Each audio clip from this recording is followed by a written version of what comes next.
Hey guys, Yankee here, and today I'm going to be giving my thoughts on Tenchi Muyo Ryo-Ohki Season 5, Episode 6. This is the final episode of OVA 5, and it's pretty much exactly what I expected it to be. This whole season has been about sort of training Kenshi from, basically birth, to then send him off to Geminar so he can save it. And that's sort of where we end off in this final episode, is we finally send Kenshi off, and it picks up just before War on Geminar starts. So this episode starts off with Kenshi doing more training, and we see him. I forget what the island's called, Tabletop Island or something like that. Kenshi goes off to Tabletop Island and he's training with the Paradise War cast, and time has passed since those two episodes we had set there, so we see him sort of much more easily dealing with the characters there, and not really he is fine. He's not being stopped by them at all, and we get a pretty clear I guess power levels for the harems of the three parts of the Tenchi series. Right, we got the Paradise War cast, which Kenshi can handle just fine. The GXP cast, which Kenshi cannot handle, and then the Ryo-Ohki cast, which Kenshi can also not handle. So the Paradise War cast, not as strong as GXP or Ryo-Ohki. So yeah, Kenshi's doing more training. We see him train with Ryoko and Aika, which I don't remember if he had trained with them in the past. I think I remember we saw a shot of Aika teaching him to sew. But I don't remember if they actually fought him. So we get one little scene with a pregnant Ryoko training Kenshi, and she summons the big the spirit thing from OVA 1, the episode where they're at the hot springs. So that was neat to see that appear again, because I don't think that has shown up since OVA 1. And then later on we see a return to that scene, but after some time, and now Ryoko is no longer pregnant, and she has given birth to her daughter. And sort of something similar happens with Aika training him, where we see Aika training him, and then later on we see Aika pregnant training him. So we're also getting sort of a timeline of who gets pregnant first, right? So Ryoko had the first baby, and then Aika had the second baby. And then by the end of this episode, we're sort of... we have a party at the end where we're celebrating that Ryo-Ohki is pregnant now. I'll talk about that now, I guess. I talked about it, I think, last episode. Ryo-Ohki just meowing is really annoying, and it starts to get weird in this episode, right? I don't know why she doesn't just speak words. Again, I think I said this in the last video. Fuku can speak. All the white Cabots that are the dual parallel trouble girls, they can speak just fine. I don't know why Ryo-Ohki doesn't speak at all. You obviously have a voice actress hired to do the voice. Just have her talk. Yeah, it's weird. The only way I would really be able to accept that Ryo-Ohki just meows is if you show a conversation, right? Show that she can actually speak, but she only speaks in meows, right? Have a back and forth between her and Kenshi, where she meows something and then he just responds, they're having a conversation. If it's almost like she's speaking a different language but everyone can understand, that would be a bit better. But I'd rather her just be able to talk. So yeah, that I don't know what's going on with that. But yeah, we're finally starting to see parts of the Tenchi Muyo If Dojin sort of finally get into the anime, right? I think when OVA 4 was announced, that's what a lot of people wanted it to be, about Tenchi and his harem basically having kids. And then when OVA 5 came along, that's also what people wanted it to be. So hopefully, if we ever get a OVA 6, it will be about Tenchi and everyone having kids. But yeah, we see them in this. We don't get names for them. We do get a few scenes with them. One in particular where they're walking around and playing with Kenshi, and it's really cute and they're really adorable. and I do want to see more of them. And also, this has nothing to do with the episode, right? This is completely fine. We just had coronavirus and all that. There's one spot in this episode where Kenshi is talking, and it sounds like he's talking into a telephone. Like the actor couldn't come to do his lines, and they just said, just record it on your phone, that will be fine. And a lot of that has happened, right, because of coronavirus and all that.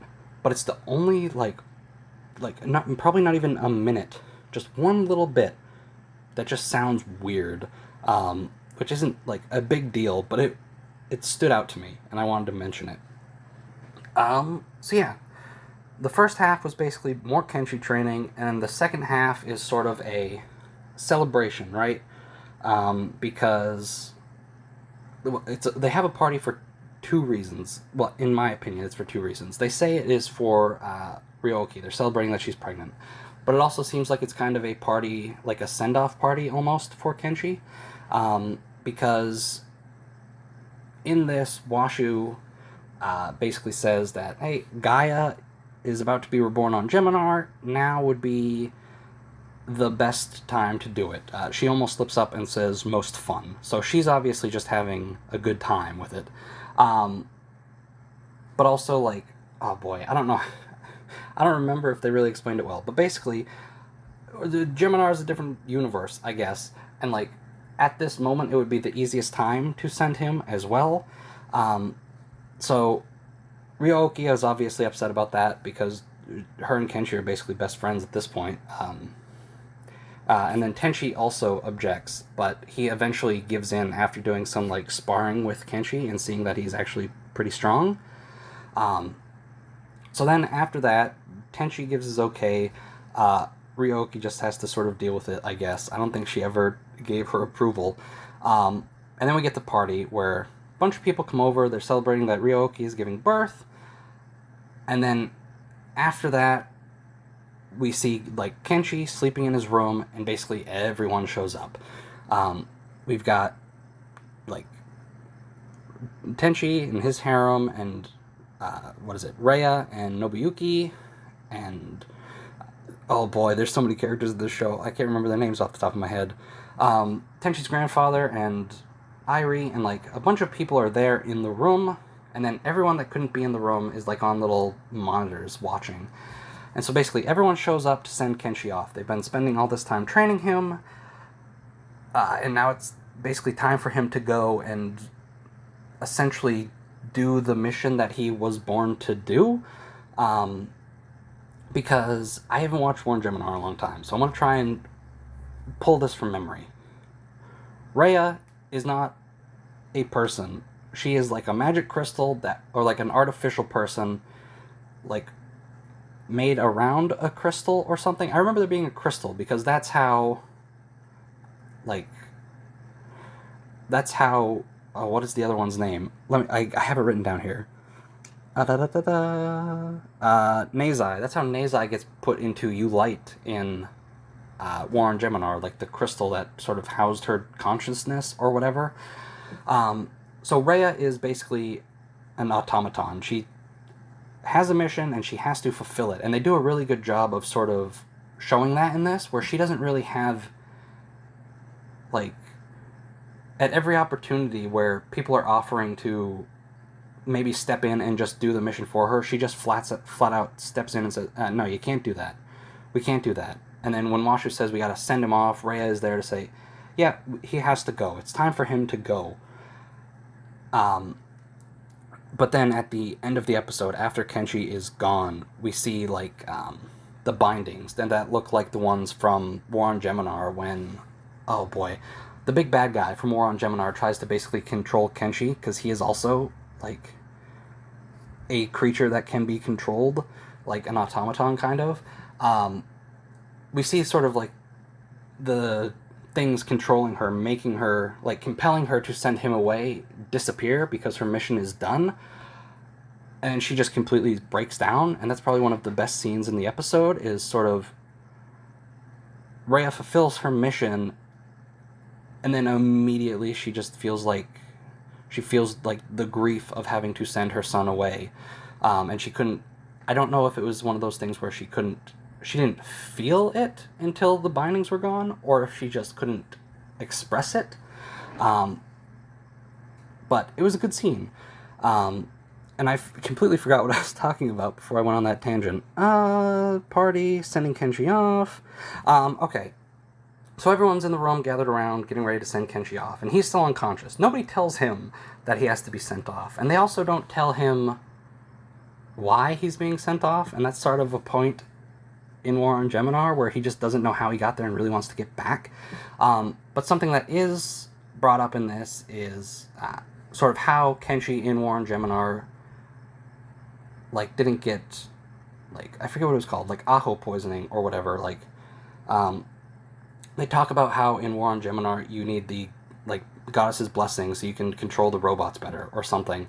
And the goddess of that world is Tokimi, and before Kenshi leaves on this, she gives him the blessing. So that's why he's fine. Because he basically grew up with the goddess that controls that world. So he's good to go when he gets there. I talked about that. Okay, and here's sort of the little gag at the end. Everyone's all sad. Kenshi's gone. And then Washu just sort of brings up that, oh yeah, I sent a probe over there. We can just watch. And if, anything goes bad, if he fails, yeah, we'll just bring him back. It'll be fine. So basically, Kenshi is at no risk. He basically has a purpose. And I assume he is kind of like Rhea in that, he has a mission even if he doesn't know it, and he is sort of compelled to complete it, and that's why he has to go. And then Washu brings up that, yeah, we can just watch. If he dies and fails, well, we'll just bring him back. It's fine. Which I'm sort of two minds on. If you can just bring him back, why not just, you could just fix it. But also that's sort of I guess Rhea's whole life mission since she showed up here. So it's a tough one. But basically Kenshi will be fine. If he screws up and dies, well, they'll just bring him back. And they bring up that if he does screw up and die, though, boy, is he going to hear it when he gets back. And that's basically where it ends. That's the whole family can watch and watch over him, make sure he's doing okay. If anything goes wrong, they'll just bring him back. Geminar will be screwed. But, Kenshi will be fine at the end of the day. Which maybe makes War on Geminar a bit less interesting when he can't die in that. But it's a good thing this came out 10 years after the fact, I guess. So that's the episode. We get the credits, and then we get a sort of post-credits thing at the end, where we see Kenshi lying down, still asleep in a temple thing, it's crumbling and stuff, and then we see a shadow sort of come over him and find him. And if you have read some of Kajushima's doujins, basically this whole OVA was adapting and expanding on one of his doujins, where he talked about how Kenshi was trained. In one of those, we basically we know that the person that finds Kenshi once he gets sent there is Dagmire, who ends up being one of the villains in War on Geminar. So that's where the episode ends. Kenshi is there, Dagmire has found him, and then, I don't know, a few weeks from now, he's going to go and try and kill the blonde princess from War on Geminar. I can't remember her name. And that's the end of OVA 5. We got 6 episodes. We got a long time between episode 1 and episode 6. What was it, a year and a half? Is that how that works? Because they're every 3 months. So 18 months to get 6 episodes, which isn't great, but overall, I think this season was really good. A huge step up from season 4. I think it still had a low budget. The animation wasn't great all the time. We had a few pretty good moments, but definitely better than OVA 4 was not good. Honestly, at this point, I think you can probably just disregard OVA 4 completely and just go OVA 1, 2, 3, and then this.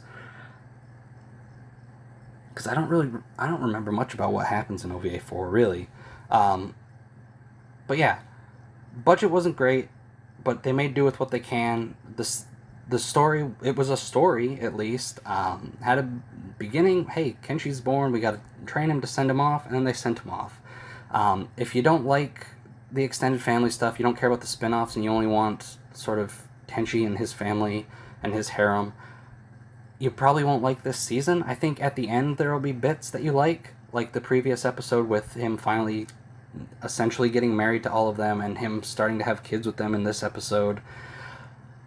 But again, Tenchi isn't the protagonist anymore, which is sort of unfortunate, and I would hope that in an OVA 6 we could sort of get back to the family, right?